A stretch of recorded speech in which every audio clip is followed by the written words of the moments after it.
বাংলার দিকে, কারণ 26-এ নির্বাচন আর এই নির্বাচনকে সামনে রেখে এক প্রকার তৃণমূল সরগরম হয়েছে রাজ্য রাজনীতি, এবং সেই সঙ্গে তৃণমূল এই মুহূর্তে চূড়ান্ত প্রস্তুতিতে রয়েছে।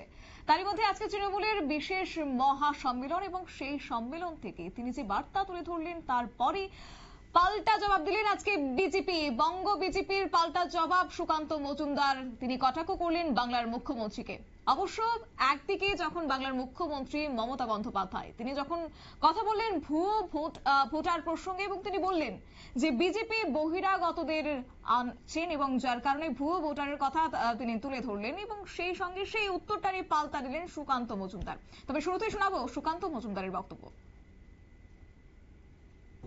देखिए, ममता बनर्जी को पता चल गया है कि वो हारने वाली है आने वाली असेंबली चुनाव में, इसलिए उनका दिमागी हालत ठीक नहीं है, वो इस तरीके की बात कर रही है। पूरा भारत जानता है कि ममता बनर्जी को बूथ लूटिंग के लिए, फेक वोटिंग के लिए, पूरा भारत जानता है कि बंगाल में इलेक्शन के दौरान वायलेंस होता है।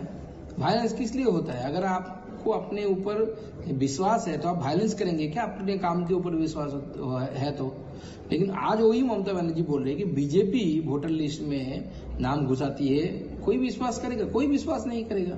और ममता बनर्जी डर रही है, स्पेशली हिंदूज जो है पश्चिम बंगाल के, वो एक साथ हो रहे हैं। इसके कारण ममता बनर्जी का डर बहुत बढ़ रहा है, और पश्चिम बंगाल की हिंदुओं के सामने आगे आने वाला चुनाव।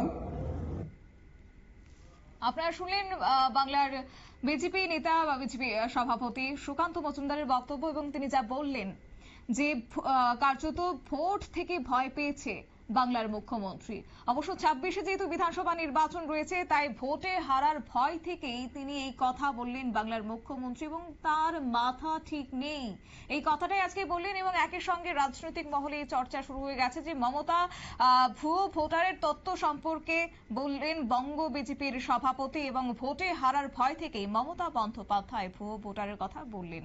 তবে যাই হোক, এই যে আজকে তৃণমূলের বিশেষ সম্মেলন, বিশেষ মহাসম্মেলন, এবং অন্যদিকে বিজেপির পাল্টা কটাক্ষ বাংলার মুখ্যমন্ত্রীকে, এবং মোট কথায় বলা যায় যে 26-এ নির্বাচনকে কেন্দ্র করে এক প্রকার বাংলার রাজ্য রাজনীতি কিন্তু সরগরম হয়ে উঠেছে। নিয়ে নিচ্ছে ছোট্ট একটি বিজ্ঞাপন বিরতি, সঙ্গে থাকুন।